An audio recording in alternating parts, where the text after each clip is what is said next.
Okay, this notes is the probability, chapter 7 notes, probability. We're going to start with basic concepts of probability.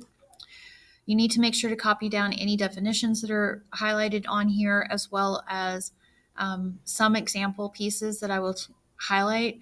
You need to make sure to get these into your notes, but other examples are optional.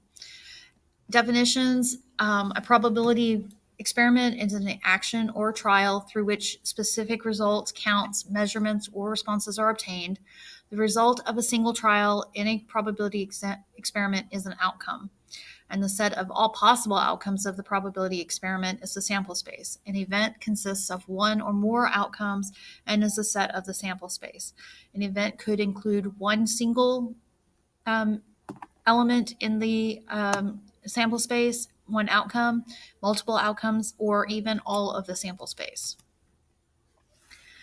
So here's an example of a experiment. Probably an experiment consists of tossing a coin and then rolling 6-sided dice. We can look at the dice, the coin, and we know it has a heads or tails. We look at the dice, it has a 1, 2, 3, 4, 5, or 6. So if we use a tree diagram, which is the definition you need to get down, and this example on here needs to be put into your notes. A tree diagram with the coin and the die. The coin has heads or tails. For each of the heads, you get 1, 2, 3, 4, 5, or 6. For each of the tails, 1 through 6.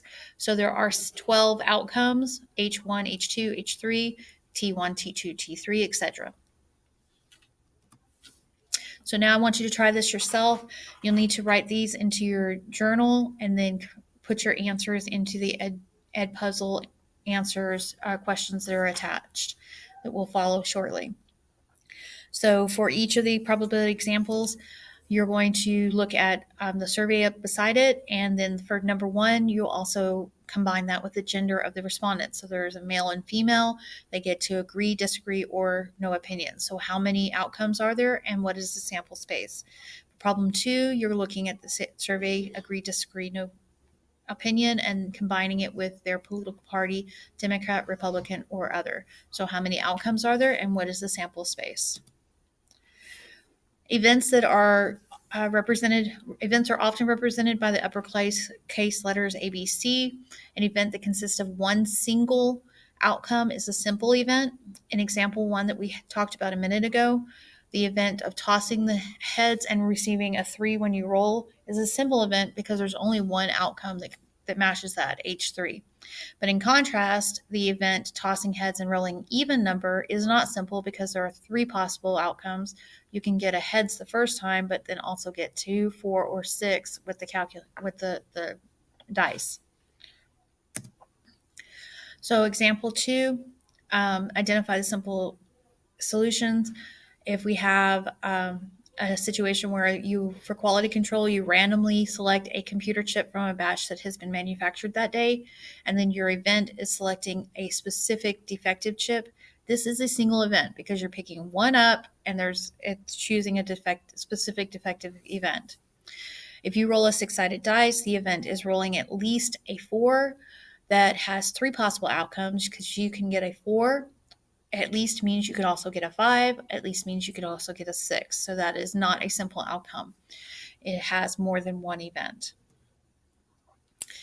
So a classical or theoretical probability, this is another definition you need to write down as well as the equation, is when each outcome in the sample event is equally likely to occur, then we use this formula. The probability of the event E is the number of outcomes in E that over the total number of outcomes that are in the sample space.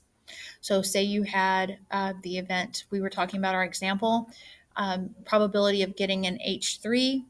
There was one of those out of 12 possible outcomes in the sample space of flipping a coin and rolling a single dice. So example is you roll a 6-sided dice, find the probability of the event. So event A is rolling a 3. There is one outcome of getting a 3 of 1 through 6. So the probability is 1 out of 6 possible outcomes, or 0.167, approximately 0.167.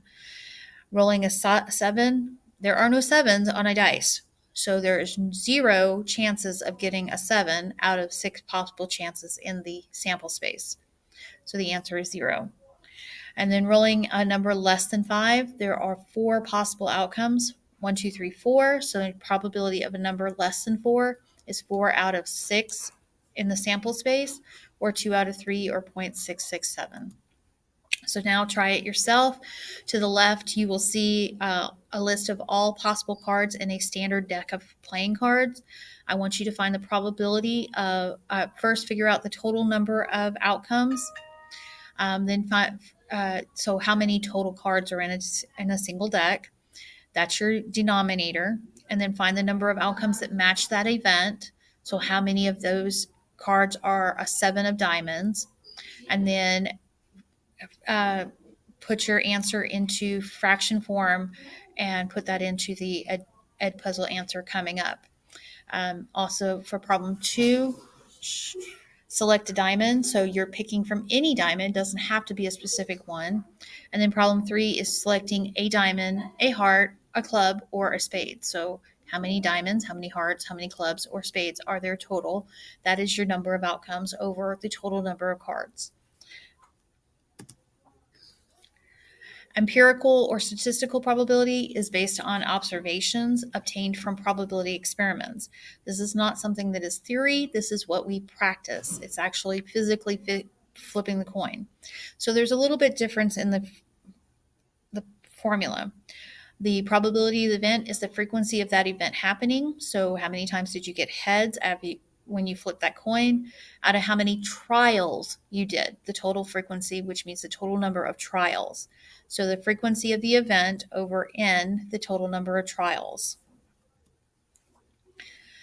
Example 4 is we have a pond with 3 types of fish, bluegills, red gills, and crappies. The fish in the pond is equally likely to be caught, which means there's the same base, they can be pulled out anytime. You catch 120 possible fish and you record what you got. So we caught 39 bluegills, 51 red gills, and 30 crappies in our catches. That doesn't mean that's all that they had in the pond. But the event of catching another bluegill means that we take what we did catch, the 39 that we did catch out of 120, and that gives us an estimate, a probability of what we should be getting the next time we went fishing and looking for a bluegill. So 0.325. So law of large numbers, the experiment is repeated over and over, and the empirical probability of the event eventually will approach and possibly equal the actual probability of the event. So here is a quick demonstration of how you would do a probability experiment of flipping a coin and getting heads. Oops.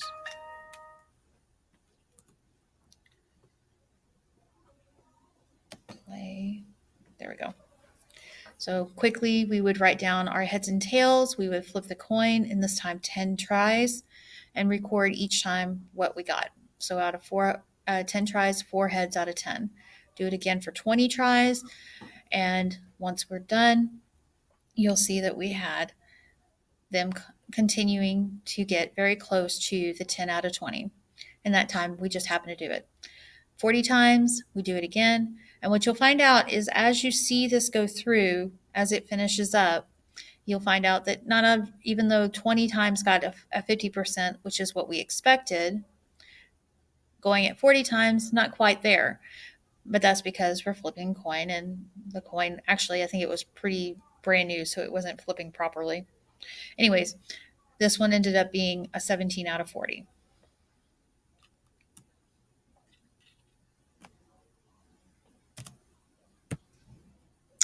So using the frequency distributions to find probabilities, once we've done an experiment, we can now use that to estimate for future use, make predictions. So they interviewed 1,000 employees of the company and recorded the age of those employees in ranges of 15 to 24, 25 to 34, and then gave us our frequencies. And we want to know what's the probability that the next person that we interview would be between 25 and 34. So there are 366 people that are 25 to 34, and out of 1,000 people we had interviewed. So the probability of being 25 to 34 is 0.366. And if you look at the chart, you'll notice that they happen to be the biggest group, but they didn't end up having the big, very huge percentage because, again, it's out of 1,000 people. Range of probabilities rule, this is one you need to copy down. The probability of an event will be between 0 and 1. It will be a decimal or a percentage equivalent to that decimal between 0 and 1. If the probability is 1, then the event is going to occur. There's no doubt. It's a 100% chance. If the probability is 0, the event will never occur. It is a 0% chance. The probability of 0.5 means that there's an even chance. It's a 50-50 chance. When you flip a coin, it's a 50-50 chance of getting heads or tails, theoretically. As we saw, it doesn't necessarily always end up being like that. But the more closer to 1 you are, the more likely. The closer to 0 you are, the less likely. So here's a final definition: is the complement of an event is a set of all outcomes in a sample space that are not included in the event. We call this E prime. So, and the probability of the event and the probability of the complement of the event, E prime, always adds up to 1. So probability of E plus probability of E prime equals 1. And using that same theory, we can actually find the probability without actually doing double duty. If you know the probability of the event happening, then the probability of the event not happening is 1 minus the probability of the event, or vice versa. If you know the probability of the event not happening, 1 minus that will give you the probability of the event. So here's an example. We've already figured out what the probability of 25 to 34 was going to be. That was 0.366. Now we want to know what is the probability of not.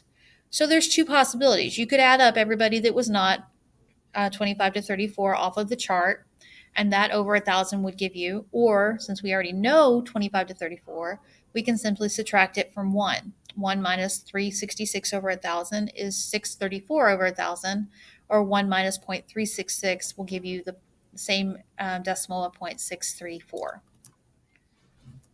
And that is the entire notes so far.